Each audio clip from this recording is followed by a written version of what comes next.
আজকে আমি রান্না করছি গলদা চিংড়ির মালাইকারি। তো আমার রান্না কমপ্লিট। রান্নাটার রেসিপিটা তোমাদের সাথে চলো শেয়ার করি। এই যে আমার রান্নাটা কমপ্লিট হয়ে গেছে। এই যে গলদা মাছ। এখন রেসিপিটা তোমরা একটু দেখে নাও।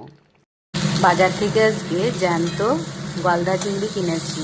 এই যে চিংড়ি মাছ কটা এখন ভেজে নেব।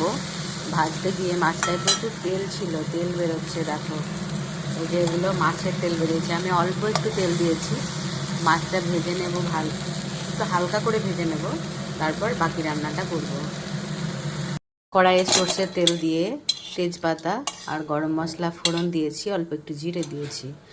আর এই মশলাটা পেস্ট করে নিয়েছি। এতে আছে আদা, রসুন, পেঁয়াজ, কাঁচা লঙ্কা, টমেটো বাটা। তো এটা এখন দিয়ে দেব।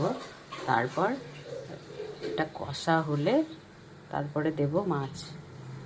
তো এখন মশলার পেস্টটা কড়াইয়ে দিয়ে দিলাম, দিয়ে ভালো করে এটাকে কষাবো।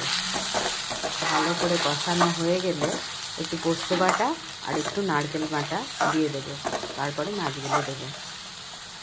পেঁয়াজ আর রসুন যেহেতু বাটা আছে, ওই জন্য ভালো করে এটাকে কষাতে হবে, যাতে কাঁচা গন্ধটা চলে যায়।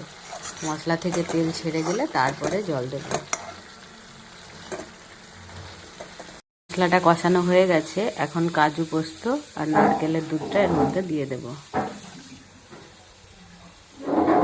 আর একটু ভালো করে নেড়ে ফুটে গেলে তারপর মাছ দেব। আমার মশলা কষানো কমপ্লিট। এখন গলদা চিংড়ি রান্নার জন্য যে মশলাটা কষিয়ে নিয়েছিলাম, অল্প একটু জল দিয়ে ফুটে গেছে ভালো মতো। নুন, হলুদ আন্দাজ মতো দিয়ে দিয়েছি, সব রকম মশলাও দেওয়া হয়ে গেছে। এখন মাছগুলোকে এর মধ্যে দিয়ে দেব। মাছগুলো দিয়ে ভালো করে ফুটে গেলে মাছ রান্না হয়ে যাবে। আমার রান্না কমপ্লিট, ভালো মতো ফুটে গেছে, সেদ্ধ হয়ে গেছে। এখন নামিয়ে সার্ভ করব। এতক্ষণ ধরে আমার রান্নার ভিডিওটা দেখার জন্য তোমাদেরকে অসংখ্য ধন্যবাদ। তোমরা সবাই আমাকে ফলো করে আমার পাশে থেকো প্লিজ। ধন্যবাদ।